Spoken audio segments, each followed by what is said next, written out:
Սիրելի հայրենակիցներ, բնականաբար ինչ վերաբերում է բանակին եւ ցանկացած բարեփոխում, որը որ պետք է բարելավի բանակային ծառայությունը, սկզբունքորեն ընդունելի է, եթե այն բխում է տվյալ երկրում ստեղծված իրավիճակից ելնելով եւ այն խնդիրներից, որոնք որ կան այսօր Հայաստանի Հանրապետության առջեւ։ Հայաստանի Հանրապետության սահմանային պաշտպանությունը շուրջ 100 կիլոմետր ավելացել է։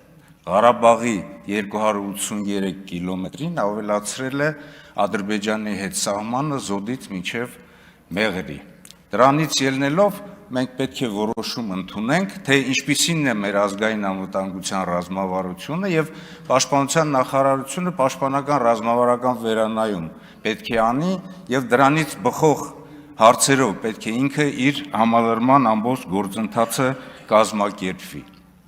Այդ առումով մեզ համար, պարոն Պապիկյան, ճիշտն ասած, ոչ մի բան բանակային կյանքից ոչ մի բան խորտ չի։ Եվ բարեփոխումները, եւ զորակոչային ծառայության բարելավումը, եւ մրցակցության կազմակերպումը, եւ նաեւ ատեստացիան, եւ իհարկե նաեւ դասային աստիճանների շնորհումը, բայց այս ամենը պետք է բխի մեր մարտական խնդիրներից։ Այսօր մենք տեսնում ենք, որ բանակում սահմանային ծառայության մեջ ընդգրկված են բավականին մեծ քանակությամբ եւ զորահավաք եւ նաեւ երկրապահներ, իսկ դրանց ընդգրկումը զինված ուժեր ազդում է բավականին նաեւ զինված ուժերի կարգապահության վրա։ Այստեղ խոսքը ոչ թե սահմանային պաշտպանությունն է, այլ ընդհանուր մարտական խնդրի կատարումը, իսկ մարտական խնդիրը դա մեր երկրի առջև դրված խնդիրները զինված ուժերի կիրառման պլանի հետ համաձայն իրականացնելն է։ Ինչ վերաբերում է ատեստացիային, ես նորից եմ ասում, ես կարող եմ առանձին հանդիպել, ես նաև ձեզ գրություն եմ գրել, որը նաև վերաբերվել է կազմհաստիկային կառուցվածքային որոշակի փոփոխություններին, ես ներկայիս ճակերտներով եմ ասում,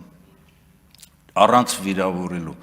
ատեստացիոն համակարգը անհավասար պայմաններ է ստեղծում զինված ուժերի միջև, նորից եմ ասում, հրամանատարը ստանում է, թող ստանա բարձր աշխատավարձ, բայց պետք է այնպես անել, որ իր զորքն էլ ստանա բարձր աշխատավարձ, ընդ որում, որոնք որ գտնում են սահմանում։ Նորից ասում եմ, խնդրի լուծումը համալրման գործընթացը իրականացնելը իմ առաջարկն է, կուզեք ընդունեք, կուզեք չեք, բազային աշխատավարձի ավելացումն է։